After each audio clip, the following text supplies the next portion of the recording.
6 बजे तक corona curfew लगातार जारी रहेगा। 5 से ज्यादा लोगों के इकट्ठा होने पर पाबंदी रहेगी। शादी, अंतिम संस्कार में सिर्फ 20 लोगों के शामिल होने की इजाजत दी गई है। सरकारी और प्राइवेट कर्मचारी घर से काम करेंगे। कोचिंग समेत सभी शैक्षणिक संस्थान 31 मई तक बंद रखे गए हैं।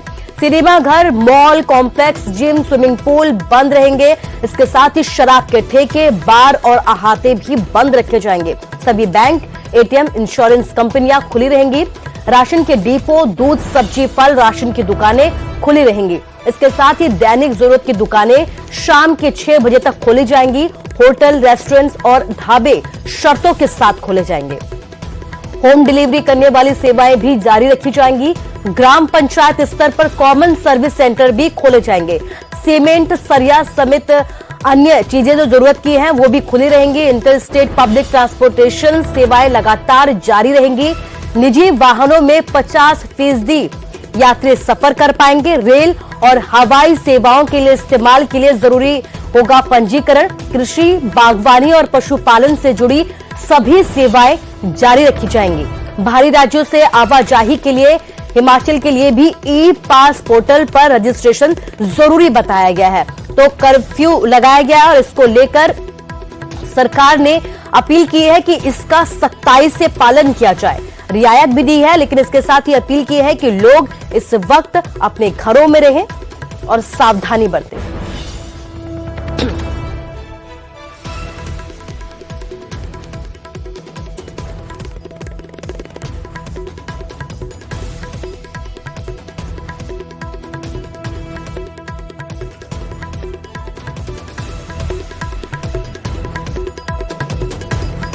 कर्फ्यू में सरकार की तरफ से कई तरीके का संशोधन भी किया गया है। जरूरी सेवाएं देने वाले ऑफिस खोले जाएंगे। इसके साथ ही पुलिस, होमगार्ड, सिविल डिफेंस बिना किसी प्रतिबंध के खोले जाएंगे। फायर ब्रिगेड, आपदा प्रबंधन कार्यालय भी खुले रहेंगे। नगर निगम सेवाएं, सूचना एवं जनसंपर्क विभाग पर किसी तरीके की कोई रोक नहीं रहेगी।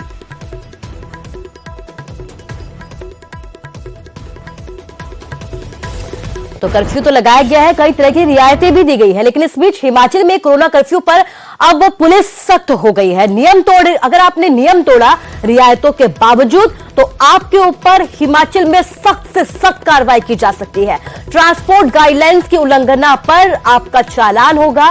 5,000 के चालान के साथ एफआईआर भी आपके ऊपर दर्ज की जा सकती है। इसके साथ ही कार्रवाई के भी आदेश जारी किए गए हैं। गाड़ियों में मास्क नहीं पहनने पर 1,000 का चालान किया जाएगा। इसके साथ ही टेंट हाउस और खाना बनाने वालों के खिलाफ भी कार्रवाई होगी।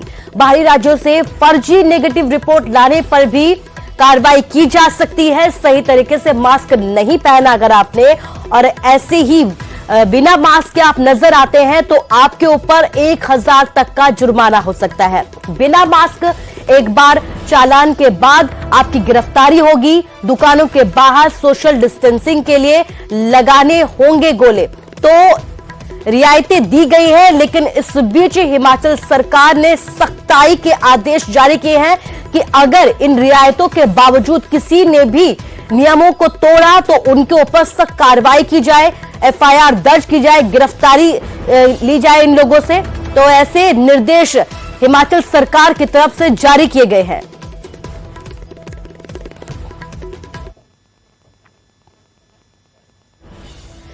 तो हिमाचल में आज से मिनी लॉकडाउन लागू हो गया। ऐसे में सीएम जयराम ठाकुर ने जनता से यह अपील की है कि वो कोरोना कर्फ्यू का सख्ताई से पालन करें।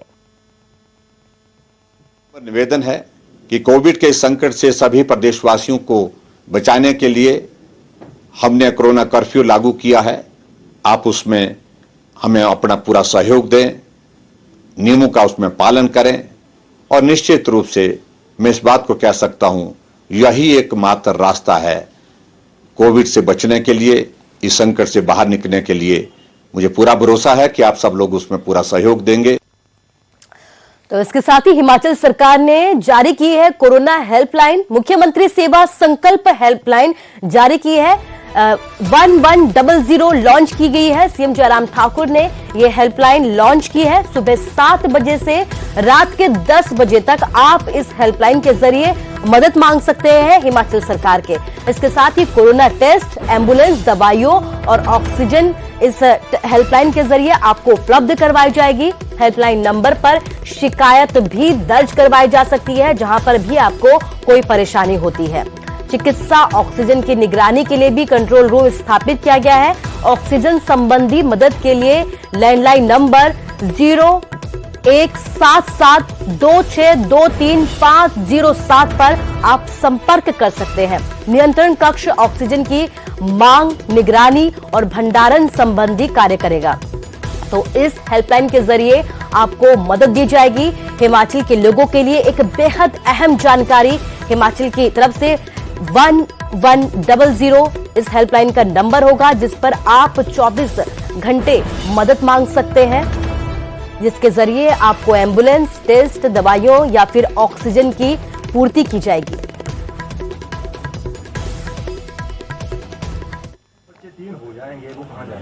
कोरोना की दूसरी लहर ने देश से हालात लगातार बिगाड़ दिए हैं। हजारों मरीज अपनी जान गंवा चुके हैं। हालात अभी भी बेकाबू है। इन सब के बीच अब तीसरी लहर की आशंका ने आतंकित कर दिया है। सुप्रीम कोर्ट ने भी तीसरी लहर को लेकर सरकार को आगाह किया है।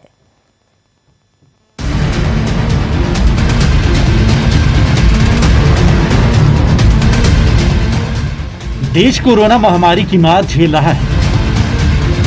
ऑक्सीजन की किल्लत से सांसें उखड़ रही, जनता त्राहिमाम त्राहिमाम कर रही, सांस सांस को तरस रही।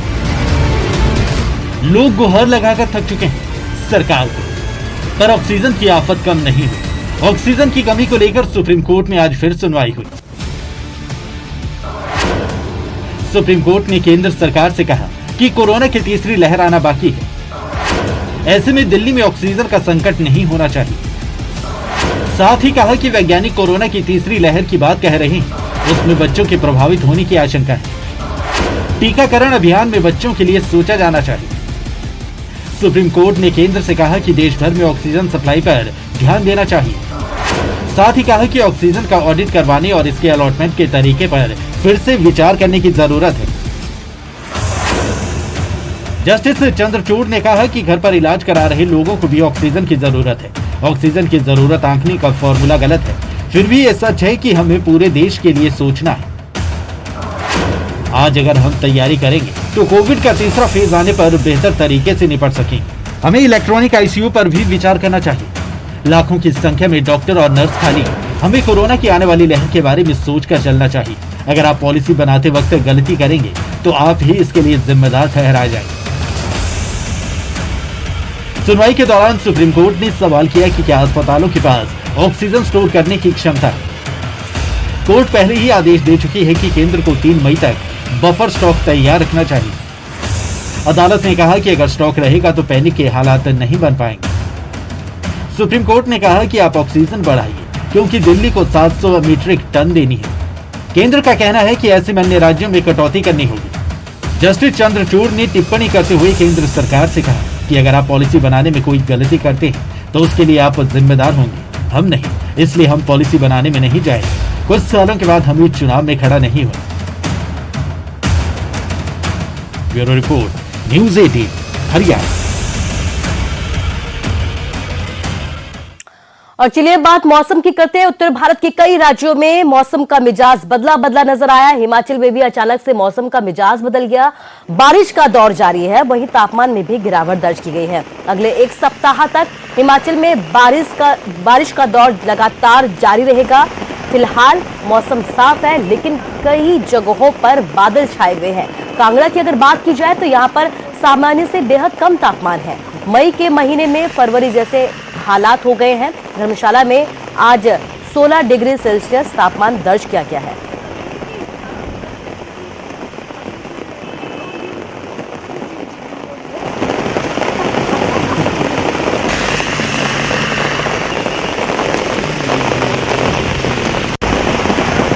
मिजाज बदला नजर आया। तेज बारिश हुई। कई जगहों पर आंधी तूफान ने लोगों की मुश्किलों को बढ़ा दिया। बात हिमाचल की करें तो हिमाचल में भी मौसम का मिजाज बदल गया। बारिश हुई, तेज आंधी ने यहां पर भी लोगों की मुश्किलें बढ़ाई है। 11 मई तक मौसम खराब रहने का अनुमान जारी किया गया है।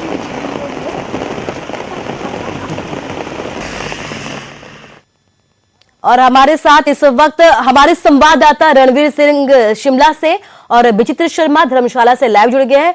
रणवीर, सबसे पहले आपसे ये जानना चाहूंगे कि मौसम का मिजाज बदला हुआ है और अगले कुछ दिनों तक मौसम का मिजाज यूं ही बना रहेगा, इसका अनुमान जताया गया है।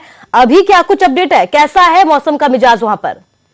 जी देखिए, अभी की जो तस्वीरें यहाँ से साझा करना चाहेंगे कि राजधानी शिमला में मौसम जो है बिल्कुल ऐसा लग रहा है कि बिल्कुल शांत है। आसमान में बादल छाए हुए हैं। हालांकि बारिश की बात करें तो देर रात भी बारिश हुई थी और पिछले कल भी बारिश हुई थी। यहाँ पर मौसम विज्ञान केंद्र है, उसकी तरफ से जो चेतावनी दी गई है उसके तहत जो है आने वाले जो 4-5 दिन है 12 मई ये बताया गया है कि मौसम यहाँ पर खराब रहेगा।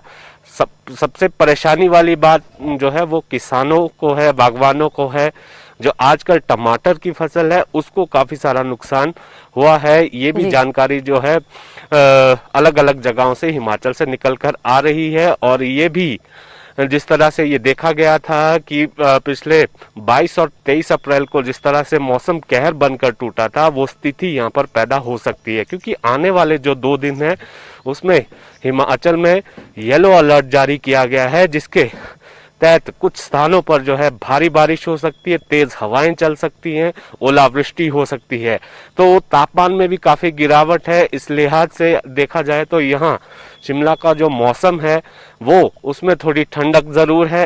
हालांकि अधिकतम जो तापमान है वो 20 से 22 डिग्री के आसपास है और जो न्यूनतम तापमान है वो 11 से 13 डिग्री के आसपास बना हुआ है। तो आने वाले 2-4 दिन है वो काफी चिंता करने वाले हैं। किसानों और बागवानों के लिए जो है काफी परेशानी वो पैदा कर सकते हैं। और यहाँ पर बारिश और बर्फबारी का पैदा कर सकते हैं। जी रणवीर, आप बने रहिए हमारे साथ। अधिक ऊंचाई वाले हमारे साथ हमारे संवाददाता विचित्र भी जुड़े हुए हैं। विचित्र, आपसे ये जानना चाहूंगी कि धर्मशाला में कैसा है मौसम का मिजाज? की ऊंची बर्फबारी की संभावना भी मौसम विज्ञान केंद्र ने जताई है। तो यहाँ पर कुल मिलाकर अगर मैं मई महीने में कांगड़ा जनपद में रहते हुए, यानी यहाँ का क्लाइमेट जो बेहद गर्म होता है, जैकेट पहन सकता हूँ, तो आप अंदाजा सहज लगा सकती हैं कि फिलहाल यहाँ का मौसम किस तरह से होगा।